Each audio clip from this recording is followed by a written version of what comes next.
Como nós falamos no domingo passado, hoje nós vamos abrir um parênteses para falarmos de um assunto relacionado ao lar. Nós, no domingo passado, nós tivemos o estudo de Salmos com o título Sendo Convocados, né, ao Supremo, a Suprema Audiência. Eu vou trazer o mesmo título, Sendo Convocados ao Dever no Lar.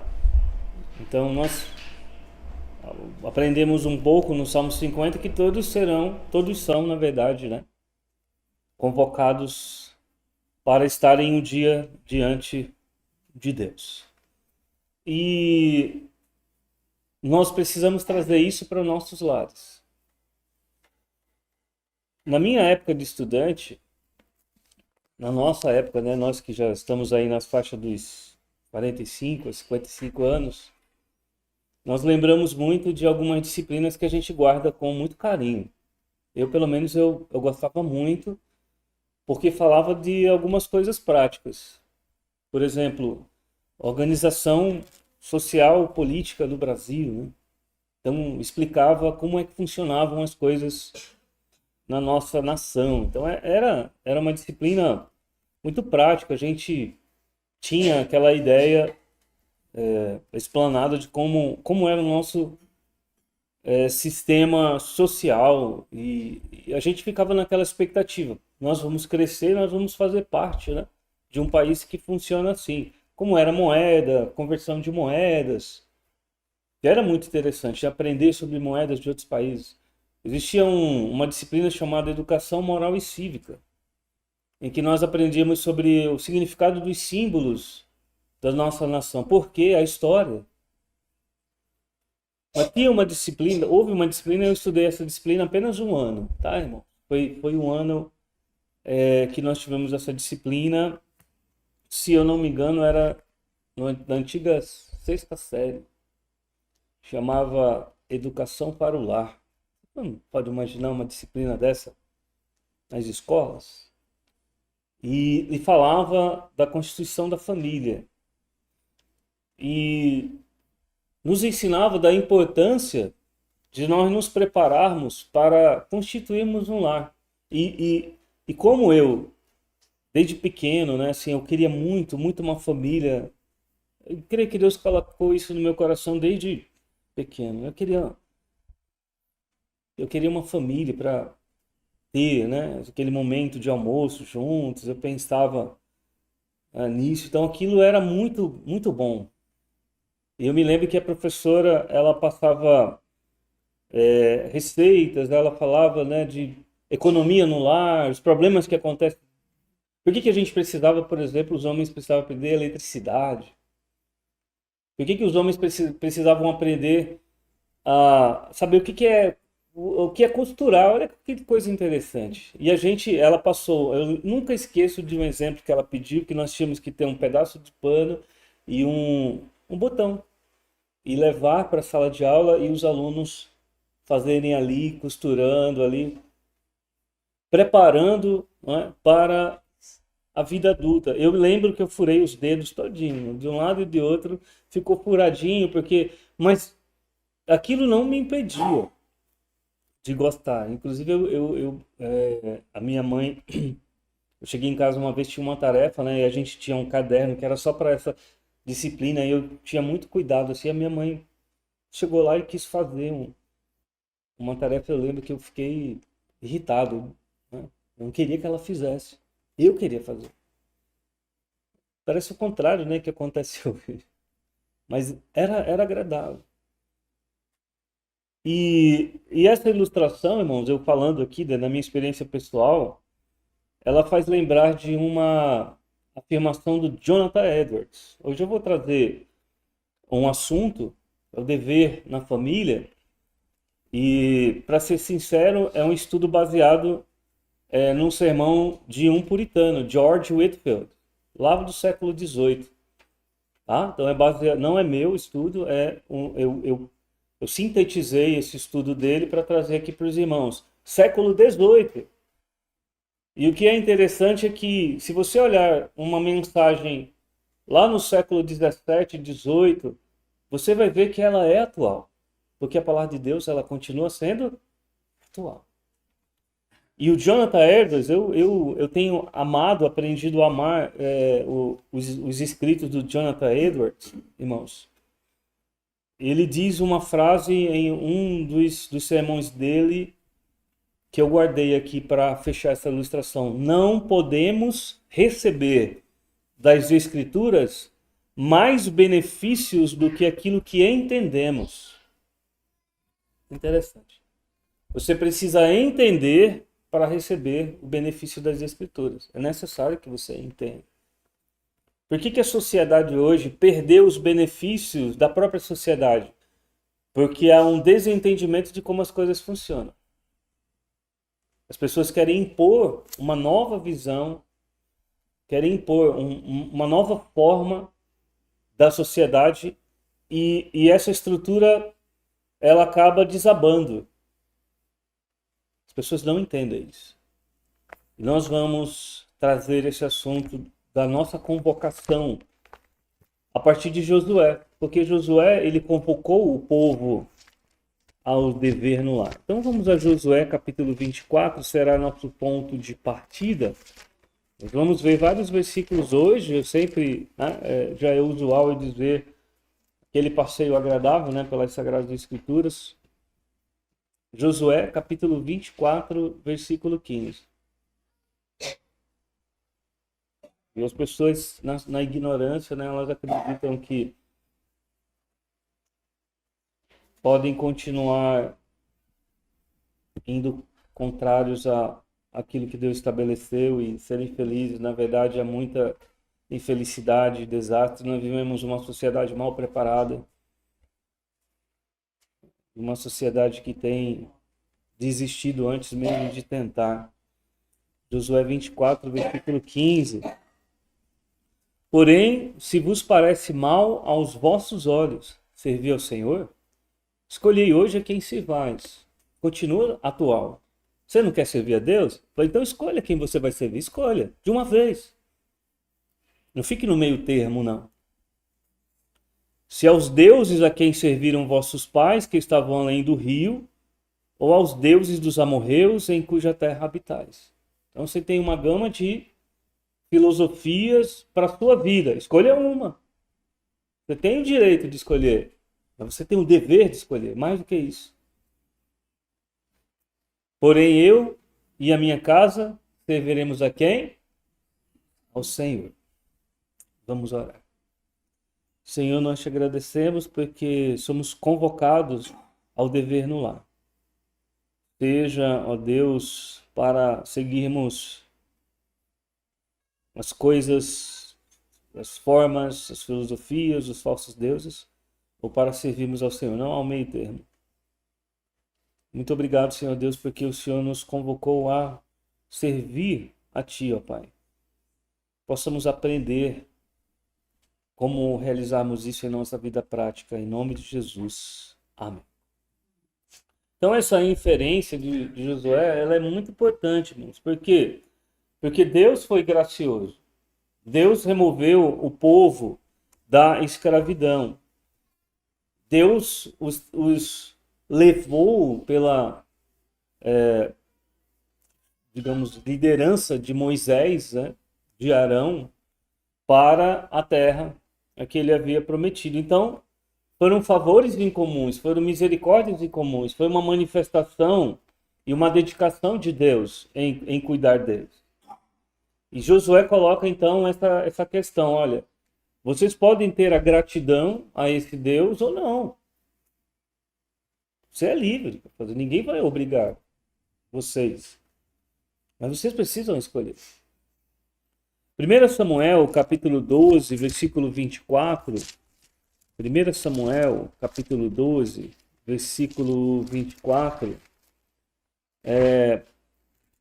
nos mostra algo também interessante. 1 Samuel 12 e o versículo 24 diz: tão somente temei ao Senhor e servi-o fielmente, com todo o vosso coração, porque vede quão grandiosas coisas fez. Se é muito interessante, irmãos, eu não combinei com o Lincoln de ele trazer esse texto. Isso tem acontecido, né, algumas vezes. Às vezes o irmão Marcos, o irmão Wellington, o Josué o Lincoln trazem textos que estão de acordo com a mensagem. É interessante, ele leu, é Deuteronômio. Não está longe, não. Não é uma coisa difícil, não é um fardo. Servir a Deus não é um fardo, mas é uma escolha. É uma resolução que é necessária. E se é verdade nas igrejas, irmãos, nós estamos falando disso e muitas vezes a gente traz na mente, no coração, o ambiente eclesiástico, os ambientes eclesiásticos. Mas se é verdade na igreja, nós devemos ver piedade nas igrejas, nós devemos ver esse reflexo também nos lares. A piedade, volto a dizer, é esse interesse verdadeiro, é esse interesse real, prático, nos assuntos de Deus. Muitas vezes é difícil de nós vermos isso no lar. Nós ansiamos de ver na igreja, mas tem sido cada vez mais difícil nós vermos isso na privacidade dos nossos lares, como era na era dos patriarcas. Os patriarcas eles diziam, olha, você vai levar a sua oferta para o templo ou, né, para a tenda da congregação, mas você tem que começar no lar. Eu volto a dizer algo importante que eu trago para mim. Desde que me converti, eu ouvia muitas pessoas, eu criei meus filhos na igreja, e eles se apartaram de Deus. Eu, espera, mas eu ficava confuso, mas espera, os filhos se criam no lar, não se cria na igreja. Eu entendo o sentido, né, de levar, né, enquanto os pais têm força e têm, né, pulso, vão forçar os filhos a irem para a igreja. Depois o tempo termina. E é a escolha dos filhos. Mas o desenvolvimento é dentro do lar. E essa administração espiritual dentro de casa, irmãos, ela nos faz pensar, porque há algumas... O George Whitefield coloca algo interessante. Assim. Quando Abraão chega lá com Abimeleque, ele fala algo que a gente pode pensar em determinados casos. Né? Certamente não há temor de Deus nesse lugar. Será que os anjos... Coloca assim, será que se os anjos chegassem, visitassem nossas casas, eles seriam levados a dizer isso no nosso dia a dia? Então, os nossos lares, irmãos, precisam ser tais que nós não precisaríamos ver alguns problemas, algumas dificuldades. Sabe por quê? Veja lá Colossenses capítulo 4. Porque nós devemos nos perguntar, será que o meu lar,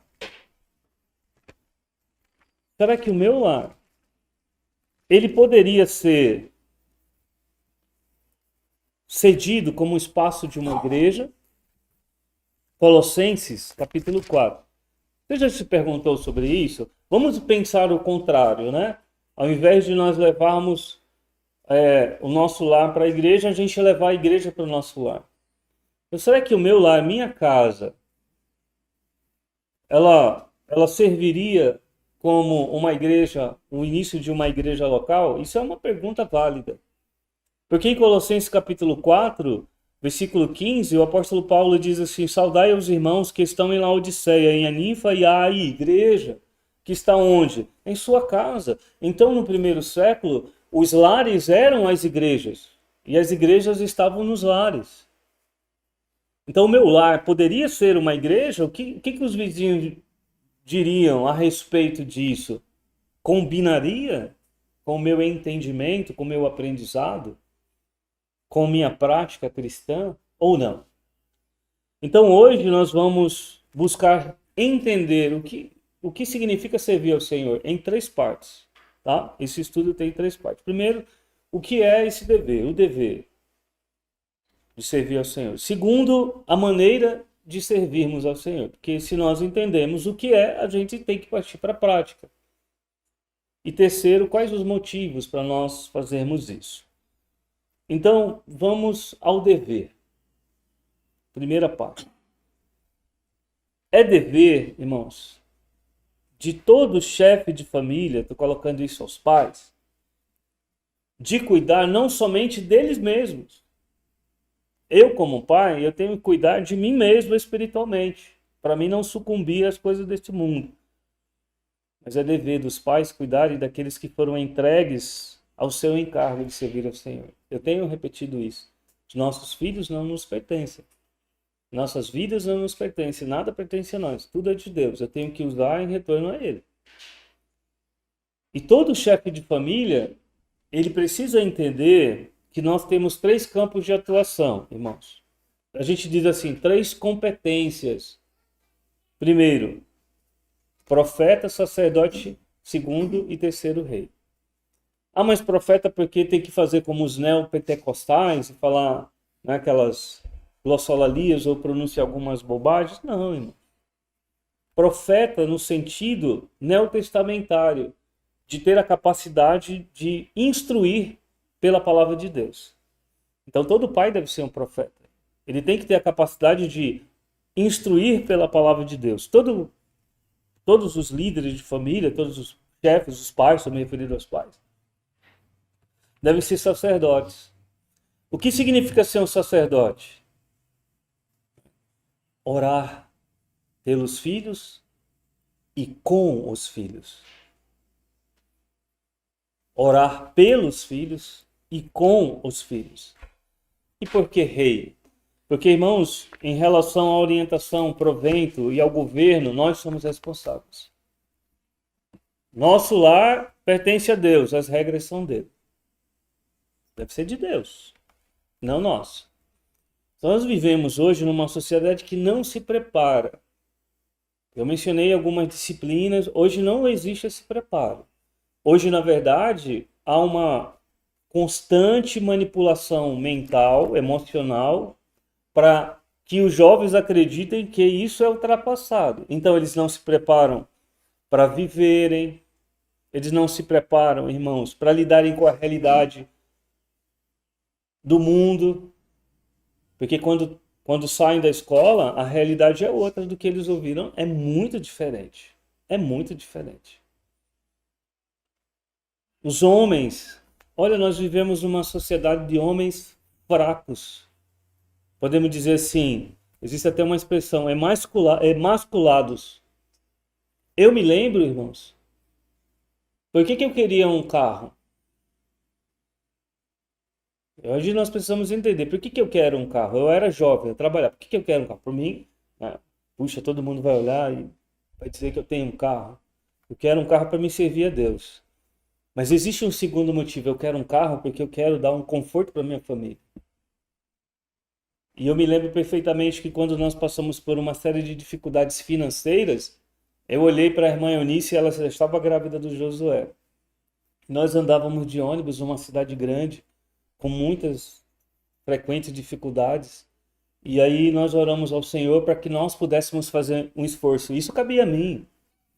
O que eu queria dirigir? Para que a minha esposa tivesse conforto. Isso faz parte da proteção paterna. É o homem que assume essa responsabilidade perante a família. E nós vivemos numa sociedade de fracos, até meio que efeminados, né? A esposa tem que fazer tudo, porque o homem não quer trabalho, eu não quero trabalho. Não assume, irmãos, porque não tem forças.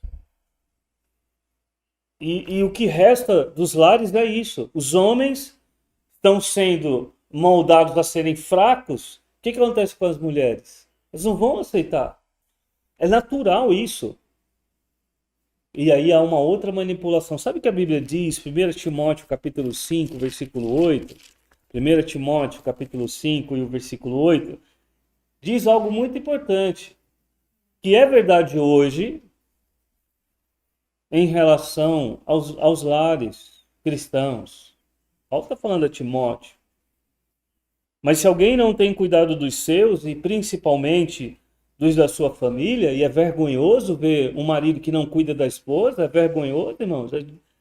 Não é o papel de um crente deixar tudo aí cargo da esposa, é vergonhoso. É claro que ela é uma auxiliadora e não a responsável.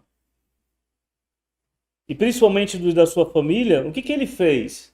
Então, eu sou crente, eu me digo cristão, eu quero fazer parte de uma igreja, eu sou da membresia de uma igreja, e eu não cuido da minha família, mesmo que eu não diga com palavras, eu estou negando a minha fé. Olha que coisa interessante. Eu estou dizendo, não, eu com as minhas atitudes, não sou crente, não. Eu vivo uma fantasia. E muitas mulheres têm passado por problemas emocionais graves por causa da condição dos homens fracos. Eu estou falando nem da sociedade em geral, estou falando dos crentes. Nega a fé. E é pior do que o infiel. Porque tem muitos infiéis que cuidam mais da família do que muitos crentes. Infelizmente. Eu tenho que orar para que Deus proveja as esposas, né, para os meus filhos. Mas eles têm que entender isso. Eu tenho que ensinar a eles que eles precisam orar por isso. Eles precisam compreender isso. Eu preciso prepará-los. E eu costumo dizer, um dia eu vou partir. E vocês vão seguir a jornada de vocês. Não estar aqui sempre. E às vezes é difícil você ter que deixar os filhos serem machucados para que eles aprendam com as quedas, que Deus dará força para eles se levantarem. Hoje nós vivemos muitos alunos que querem que os pais façam as coisas, não querem fazer. Nossa geração era o contrário. Nós queríamos aprender, eu quero aprender. Vai ser útil? O que você está aprendendo vai ser útil? Você não vai receber mais bênçãos do que aquilo que você aprendeu, desde que isso seja algo aplicável à vida. Se é na palavra de Deus, tudo será. Então é interessante, irmãos, algumas coisas. Olha que coisa interessante. As pessoas são extremamente críticas aos pastores. Em geral, estou falando em geral, tá? Estou falando especificamente aqui da Igreja Batista, estou falando em geral, mundo dito evangélico. Eles são extremamente críticos em relação aos ministros, ao rebanho, ao qual o Espírito Santo de Deus chamou, convocou e tornou co-pastor, co-supervisor. Então as pessoas são muito críticas em relação ao pastor, né? Pouca paciência. Eu tenho dito aos irmãos, muitas igrejas não têm amado seus pastores, né? Aproveitam todo o sumo quando está assim, como se diz, o bagaço da laranja e não, vamos escolher outro porque já deu o que tinha que dar. Eu tenho visto isso, irmãos, com tristeza. Não há um amor nesse sentido. E a maioria dos evangélicos cobra muita crítica. Mas não é interessante que a maioria dos chefes de família, que são nominalmente cristãos, não se importam com as almas? Não se importam com as almas dos filhos? Alguns exemplos. Não sabem o estado da alma delas, não oram, têm vergonha de perguntar, de se envolver. Não censura, não supervisiona, não alimenta espiritualmente, não supre espiritualmente, não oram por elas e nem com elas. Então é importante orar com os filhos. Todo chefe de família, irmãos, é um sacerdote. Toda família é um rebanho. Os pais precisam entender isso. Você é um sacerdote, você é um pastor, você é um rei, você é alguém que tem que liderar a sua família. Se algum dos nossos filhos perecer por nossa negligência, quem é que vai cobrar de nós? Quem é que vai cobrar dos pais? O pastor? Deus. E toda casa, irmãos, nós precisamos entender, toda casa é como uma congregação. Todo lar é como uma congregação. Nós precisamos assegurar que todos estão sob nossa guarda desde que dados a nós. Assim como o ministro, o pastor é obrigado a se preparar. Olha só que interessante. O pastor precisa estudar para levar o rebanho a verdes pastos. O chefe de família também. Olha que exemplos maravilhosos nós temos na Bíblia. Jó, capítulo 1, versículo 5. É Jó, capítulo 1 e o versículo 5.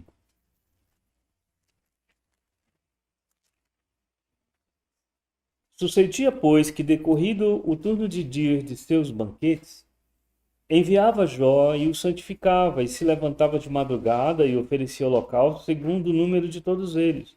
Porque dizia Jó, porventura pecaram meus filhos e amaldiçoaram a Deus do seu coração. Assim fazia Jó continuamente. Querem um outro exemplo? Novo Testamento, Atos, capítulo 10 e o versículo 24. Atos, capítulo 10 e o versículo 24. Diz assim, Cornélio, né? E no dia imediato chegaram a Cesareia. E Cornélio, que os estava esperando, tendo já convidado os seus parentes e amigos mais íntimos. Então, irmãos, se não tem o hábito no lar, não vai ter o hábito na igreja. Se não gosta das coisas de Deus em casa, não vai gostar das coisas de Deus na igreja. É o mesmo comportamento. Por que ele convidou seus parentes e seus amigos? Porque eles estavam envolvidos com as coisas de Deus. A Bíblia diz que era um homem temente a Deus.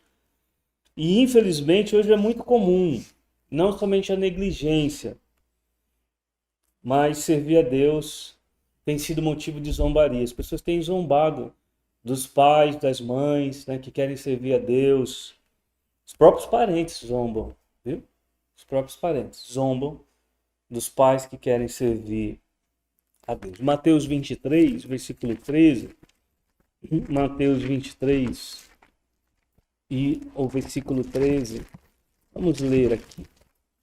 Mateus 23 e o versículo 13 diz assim: Mas ai de vós, escribas e fariseus hipócritas, pois que fechais aos homens o reino dos céus, e nem vós entrais, nem deixam entrar aos que estão entrando. É interessante.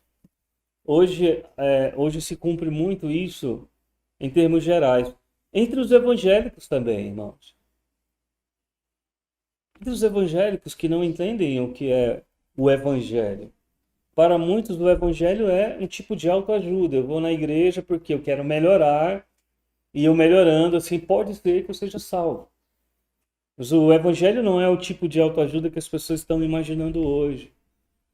E aí eles se tornam casas adornadas e vazias. O evangelho é a pregação de um milagre. É a pregação da nossa própria condição. Nós estamos, na nossa natureza, perdidos. Nós precisamos que Deus nos transforme. Porque se nós não nascermos de novo, nós nunca, como ser humano, nós nunca faremos parte da família de Deus. Nós que nascemos de novo, nós somos parte da família de Deus por causa do milagre, não por causa de autoajuda. Primeiro ser salvo, depois aprender a ser. Então, aqueles que não entraram no reino dos céus, eles se alegram em impedir os outros. Por que hoje nós vivemos uma constante crise educacional na sociedade? Porque a filosofia é ensinar às crianças o impedimento da compreensão que elas já não têm. Porque a compreensão das coisas de Deus não é intelectual, é espiritual. E as pessoas se alegram em impedir. Na verdade, irmãos, essas pessoas são ajudantes do diabo, são ajudantes de Satanás. E a condenação delas não vai tardar. Pode ter certeza disso. São pedras de tropeço. Lembra do que Jesus falou? Ai daqueles pelos quais vêm os escândalos. Mas é interessante, se você voltar um pouquinho, Mateus 18, olha o que ele está falando. Mateus 18, vamos ver aqui o versículo 7, 6 e 7. Eu mencionei o versículo 7, mas olha um pouquinho o que ele diz no versículo 6. Mas qualquer que escandalizaram destes pequeninos, está falando das crianças, que creem em mim, melhor lhe fora que se lhe pendurasse ao pescoço uma mó de azenha e se submergisse na profundeza do mar. Ai do mundo por causa dos escândalos, porque é mister que venham escândalos, mas ai daquele homem por quem o escândalo vem. Então, irmãos, escandalizar as crianças aqui é fazê-las perder a inocência e a compreensão delas ser direcionada somente às coisas miseráveis dessa vida. Se nós temos, irmãos, então, esse dever de instruir, qual a maneira de fazer isso? Se nós temos o dever como crentes, como salvos, de instruir nossos filhos, como é que nós vamos fazer isso? É o segundo ponto. Qual é a maneira? Primeira maneira, lendo o quê? A palavra de Deus. Lendo a palavra de Deus. É simples, é claro e é direto. Todos os pais devem pensar em João capítulo 5, versículo 39, como tendo sido dito a eles. João 5 e 39. Os pais devem pensar, está sendo dito para mim, não foi dito lá para os judeus, tem uma aplicação para eles, mas é dito a mim. Examinais as escrituras, porque cuidais ter nelas do que? A vida eterna, e são elas que de mim testificam. Todos os pais têm que se considerar, irmãos, no dever de entender as escrituras para saber explicar a palavra de Deus. Todos têm que ter esse peso espiritual. Isso é uma prova da presença do Espírito Santo na sua vida. Uma obrigação espiritual. Eu sou constrangido a ensinar meus filhos, a estudar para ensinar meus filhos, a pedir perdão quando eu errar, a melhorar o meu comportamento em serviço a Deus para que eles vejam isso também, a cuidar da minha saúde, a me esforçar para cuidar da minha saúde servindo a Deus. E o que diz Deuteronômio, capítulo 6, versículos 6 e 7? Eu creio que nós lemos, né, no domingo passado. Vamos lá. Deuteronômio, capítulo 6, versículos 6 e 7. É nossa responsabilidade como pais, nós podemos fugir disso. Capítulo 6, versículos 6 e 7. E estas palavras que hoje te ordeno estarão onde? No teu coração. É no teu coração. Primeiro os pais. E as ensinarás a teus filhos, e delas falarás assentado em tua casa, e andando pelo caminho, e deitando-te e levantando-te. O único motivo pelos quais os pais negligenciam ler com os filhos, incentivá-los a ler a palavra de Deus, é porque eles não leem, irmãos. Se os pais não leem, eles não vão incentivar os filhos a ler a Bíblia. Não vão incentivar a estudar, porque não está no coração dos pais. Mateus capítulo 12, versículos 34 e 35. É o único motivo. Se não está no meu coração, eu não vou ensinar, eu não vou orientar. Mateus capítulo 12, versículos 34 e 35. Diz assim: raça de víboras, como podeis vós dizer boas coisas sendo mal? Pois do que há em abundância no coração, disso fala a boca.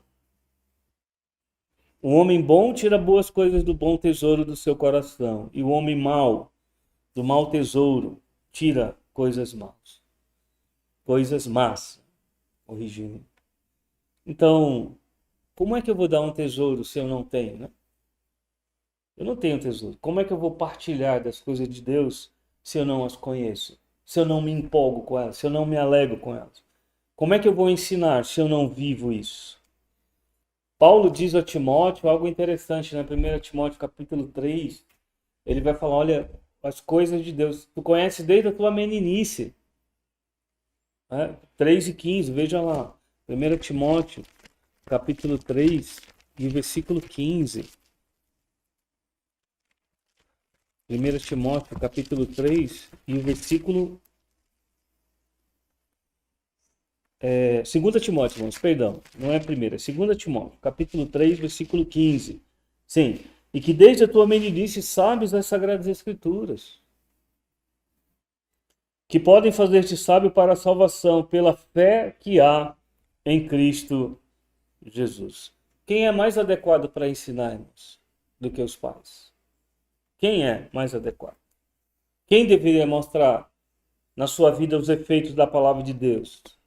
A minha vida, eu sou responsável. Eles estão olhando quais os efeitos que a palavra de Deus tem mostrado na vida do meu pai. Não estou falando como pastor. Eu li algo, não é?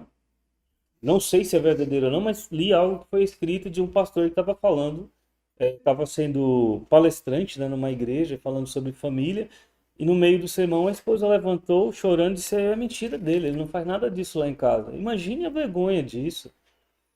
Nós cometemos erros, mas se preocupar só com pão, né, físico e com os bens materiais, irmãos, que desastre é falhar em não nos preocuparmos com os bens espirituais. Se nós lemos a palavra, o que é consequência disto? Que é a segunda maneira, oração. E que dever negligenciado? Oração. Então, muitos pais são capazes de ensinar os filhos a ficarem quase 2 horas na frente de uma televisão assistindo um jogo de futebol, mas não são capazes de 5 minutos orar com os filhos. A leitura, irmãos, é um preparativo para a oração. Se eu leio, se Deus fala comigo por meio da sua palavra, eu tenho necessidade de falar com Ele. E como nós vamos orar se nós não lemos? Como essas coisas vão se tornar eficazes se nós não temos o interesse? Mateus, capítulo 18, versículo 20, nós devemos trazer para o nosso lar, porque muitos aplicam na igreja. Mateus, capítulo 18, versículo 20. Porque onde estiverem 2 ou 3 reunidos em meu nome, aí estou no meio deles. Isso serve para minha família. Efésios, capítulo 6, versículo 18, irmãos. Efésios, capítulo 6, versículo 18, o apóstolo Paulo diz assim: orando em todo o tempo. Em todo o tempo. Com toda oração e súplica no Espírito. Vigiando nisso. Com toda perseverança e súplica por todos os santos. Então, na mesa do café, ore. Na mesa do almoço, ore. Na mesa do jantar, ore. Você vai para uma pizzaria pública, é público, tem vergonha de orar? Ore. Você vai sair de casa, dentro do carro, ore, orando em todo o tempo. Ensine o valor da oração. É importante nós entregarmos nossas vidas a Deus sempre. Orações nunca são demais. De aquele que vive, irmão, sem oração, as pessoas que conseguem, entenda isso, as pessoas que conseguem viver sem oração, elas vivem sem Deus no mundo, viu? O crente, ele não consegue viver sem oração. Ele não consegue. Lá em Êxodo, quando Deus disse para passar o sangue, né, nas vergas das portas, quando ele vinha com a última praga para levar, né, aqueles, tomar para si os primogênitos, o que aquelas famílias estavam fazendo? Eu tenho absoluta certeza que eles estavam fazendo ali a Páscoa, como Deus tinha ordenado, os tinham ordenado, estavam em oração. E qual é o nosso desejo, irmãos? É sermos chamados cristãos. Como é que nós vamos ser chamados cristãos se nós temos os nossos deuses caseiros? Quais são os nossos deuses caseiros? Hoje nós temos aí, né? E é a mesma coisa, irmãos, da minha época, dos jovens. Os grupos musicais, os heróis são, né, os atletas. O que vale a pena são os atletas. Eu quero ser como aquele atleta. Não, é aquele ator de cinema, aquele cantor, aquele grupo musical. A mesma coisa, irmãos.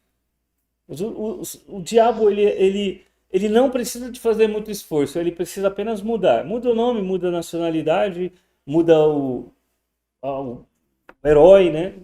É a mesma coisa. Porque o problema é o mesmo. A rebeldia contra Deus. Agora, se eu leio a Bíblia, se eu oro, eu vou instruir. É a terceira maneira de cumprir nosso dever. Efésios, eu mencionei Efésios, vamos lá. Efésios capítulo 6, versículo 4.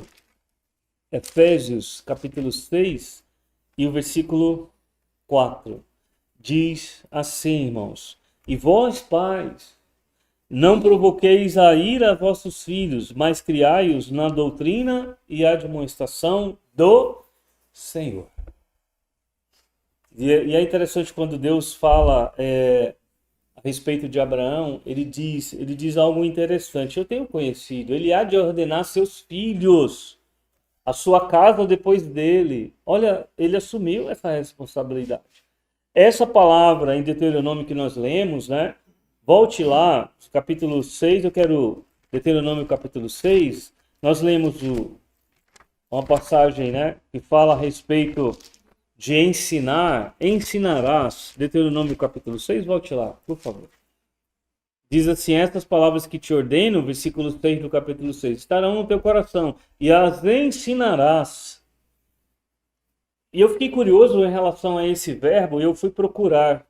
Os irmãos sabem, né? Eu gosto de olhar na King James. Na King James está assim, "You shall teach them diligently." Olha essa palavra. Diligently, com diligência. O hebraico é diligentemente, com cuidado, com atenção, com perseverança, sem desistir. Os pais não podem dizer que estão desistindo.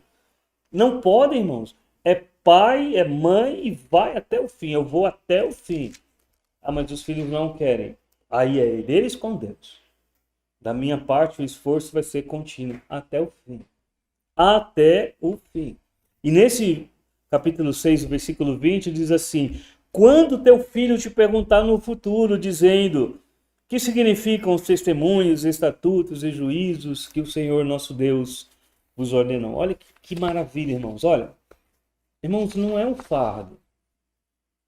Eu posso dizer, não é um fardo. Posso dizer, irmãos, não é um fardo. Ensinar as coisas boas de Deus, ensinar a compreensão bíblica das coisas deste mundo. Deus nos deu bastante tempo para nós trabalharmos por nós mesmos. Mas a gente deve permitir uma quantidade de tempo durante a semana que seja dedicado, pode ser de manhã, pode ser de tarde, para nós estarmos com a família reunidos, lendo a Bíblia, cantando. Nós. O Salmo 101 é o salmo, dito Salmo da família. Né? Salmo 101, veja lá, Salmo 101, guarde esse salmo, depois os irmãos podem...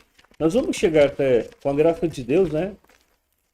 Nosso desejo é, oxalá Jesus volte antes, mas vamos continuar estudando os salmos, com a graça de Deus chegarmos lá. Versículo 2, portar-me-ei com inteligência no caminho reto. Quando virás a mim, andarei em minha casa com um coração sincero. Então, estude a palavra de Deus, tenha tempo, pais devem ter tempo, oração e ensino. Agora, quais os motivos? Por que nós somos motivados a isso? Primeiro, irmãos, é a gratidão. A gratidão a Deus. Abraão, o centurião, eles eram agradecidos a Deus por todas as benesses, por todas as graças. E essa gratidão, ela vem de amor e de tudo que nós reconhecemos em Deus. E isso provoca amor e compaixão por nossos filhos. Porque negligenciar essas coisas, buscar aperfeiçoar nossos filhos no conhecimento do mundo, e muitas vezes, irmãos, nós vamos ter muito trabalho, é trabalhoso. Eu falo isso porque nós estamos aprendendo com o Abner e é trabalhoso, irmãos. A gente tem que lembrar algumas coisas. Puxa, eu não lembro como era trabalhoso, às vezes, ensinar algumas coisas. Mas se nós negligenciarmos isso, essa que é a mais importante tarefa de todas, não há tarefa mais importante para os pais, quem vai nos cobrar? É Deus. Olha o que diz Isaías 49, ao profeta Isaías, capítulo 49, versículos 15 e 16.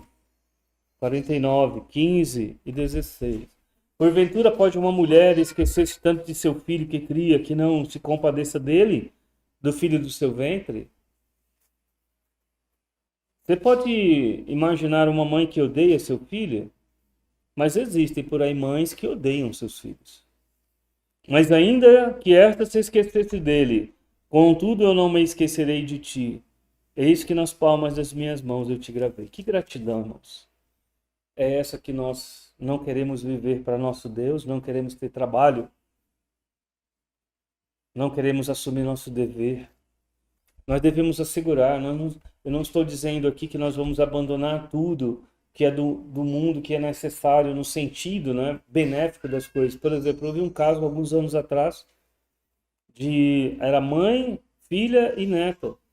E elas estavam com problemas, não sei se o marido tinha falecido, se eram viúvas, não sei o que tinha acontecido ao certo. Eu sei que elas resolveram fazer um jejum e que Deus era obrigado a responder às necessidades materiais, financeiras dela enquanto elas estivessem jejuando, senão elas não iam parar de jejuar e de orar. Se trancaram em casa.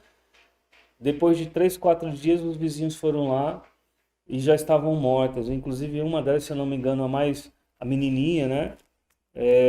Ainda foi levada ao hospital, desidratação profunda, mas não resistiu. É loucura, irmãos. Nós devemos assumir nosso papel, sim, como aqueles que são provedores do lar. Mas há uma tarefa mais importante. É a tarefa espiritual. Você pode preparar o seu filho para, no futuro, ser alguém de destaque na sociedade, ganhar muito dinheiro. Se era uma alma perdida, nós falhamos. Nós precisamos, desse motivo, sermos honestos e justos. Porque se nós formos salvos, por que nós não vamos buscar a salvação dos nossos filhos? E se nós formos salvos para servir, por que nós não servimos? E essa sinceridade, essa honestidade e justiça nos traz um interesse próprio. Eu quero servir ao Senhor. Eu e a minha casa serviremos ao Senhor. 1 Timóteo, capítulo 4, veja os versículos 8 a 11. 1 Timóteo, capítulo 4, versículos 8 a 11. 1 Timóteo, capítulo 4, versículos de 8 a 11. Eu sempre digo, né? É bom você se exercitar, cuidar da sua saúde, mas espiritualmente há uma comparação aqui feita pelo apóstolo Paulo, porque o exercício corporal para pouco aproveita. Aproveita fisicamente, pouco, muito pouco. Mas a piedade, o interesse pelas coisas de Deus, para tudo é proveitoso. Tendo a promessa da vida presente, da que há de vir, esta palavra é fiel e digna de toda aceitação. Porque para isso trabalhamos. E somos injuriados, pois esperamos no Deus vivo, que é o Salvador de todos os homens, principalmente dos fiéis. Manda estas coisas e faz o quê? Ensina-as. O motivo maior é a consideração do juízo de Deus. Todos nós compareceremos ante o tribunal de Cristo. Nós salvos, tá, irmãos? Nós vamos passar por uma rigorosa prestação de contas. Isso inclui perspectiva familiar. Nós lemos Salmo 50, o versículo 22, né? Buscar a Deus antes que esse encontro, essa convocação com Deus, né, faça em pedaços a pessoa. Nós precisamos entender, olha, escolham quem é que vocês vão servir. Mas nós serviremos, eu e a minha casa, serviremos ao Senhor. E nossa exortação, para a conclusão, é a seguinte. A nós, né, chefes de família. Nós precisamos refletir sobre isso incessantemente. Qual é o valor que nós estamos atribuindo, né, às nossas vidas e à vida dos nossos filhos? Daqui a pouco nós partiremos. Pode ser repentino ou não. Mas lembrem-se, é um pedido, uma súplica especial. Lembrem-se do que Deus fez por nós. Se nós somos pais crentes, o que Deus fez por nós? Nós estávamos perdidos. Nós estávamos sem direção. Nós estávamos em trevas. E Cristo foi dado em pagamento do resgate em meu lugar, posso dizer, no seu lugar. Cristo derramou seu sangue. Esse milagre me alcançou. Não serei eu responsável, ou melhor, não assumirei eu essa responsabilidade perante os meus?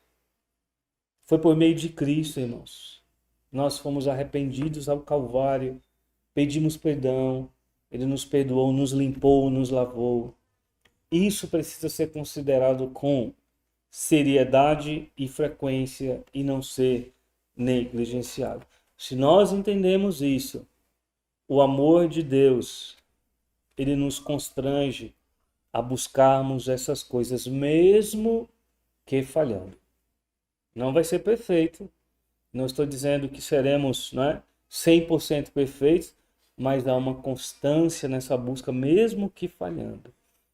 E se todos os nossos esforços, irmãos, forem em vão, Eu voltei a falar dessa questão, né? Eu criei meus filhos na igreja, eu tenho visto muitos irmãos em Cristo que a família tem sucumbido perante as filosofias maléficas desse mundo e têm se entristecidos porque os filhos têm, né, rejeitado veementemente, mas se esforçaram para pegar o evangelho e viver esse evangelho. Pode ter certeza que no tribunal de Cristo, irmãos, eles vão prestar contas. Se nós somos salvos, nós vamos sentar com Abraão, com Cornélio, não é? Com Josué. Nós vamos nos sentar com todos os chefes de família que desde o início trabalharam muito por seus familiares, foram piedosos. Gerações que brilharam como pais, pessoas que nós nem conhecemos, mas nós cumprimos o nosso papel.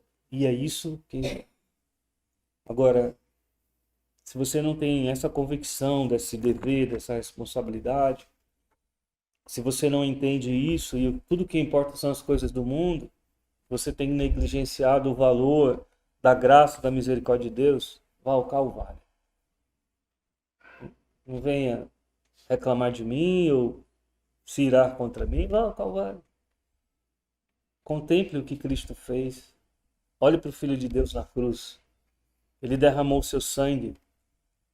Considere a sua natureza, a sua condição de não poder pagar o preço pelo resgate, o preço cobrado pela justiça de Deus. Arrependa-se. Creia no Salvador e receba a Cristo como único e suficiente Redentor da sua alma. Vamos orar. Senhor, nós vivemos uma sociedade negligente no que concerne, Senhor Deus, os lares, as famílias. Nós estamos meditando a respeito da Tua palavra e isso se aplica, Deus, ao mundo inteiro. Muito mais do que negligentes, as pessoas têm odiado o valor familiar, o valor do ensino, o valor da estrutura, porque há muitos objetivos escusos, na verdade, objetivos de trevas, podemos dizer, objetivos destrutivos que visam, ó Deus, realmente atingir a sociedade como um todo. Mas nós também, com tristeza, nós podemos dizer ao Senhor que vivemos já o tempo de apostasia, de famílias de crentes, onde homens que se dizem crentes negligenciam o papel como pais, tanto como provedores quanto protetores, colocando sobre suas esposas, ó Deus, responsabilidades que lhes pertencem, negligenciando, ó Deus, o ensino, o testemunho em seus lares. Pai, tem misericórdia de crentes assim, porque a Tua misericórdia é plena e abundante. Nós pedimos, tem misericórdia daqueles que não conhecem ao Senhor Jesus como único e suficiente Salvador, mas tem misericórdia também de cada um de nós, porque muitas vezes temos falhado. Ajuda-nos a cumprir com o nosso dever e a dizermos insistentemente, veementemente, e ao Senhor Deus, de uma forma fiel, eu e minha casa serviremos ao Senhor. Em nome de Jesus. Amém.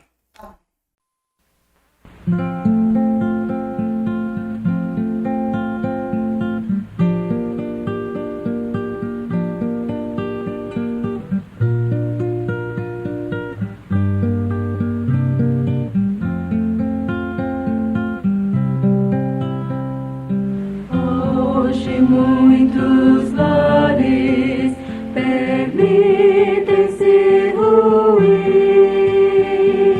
abrem portas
oferecei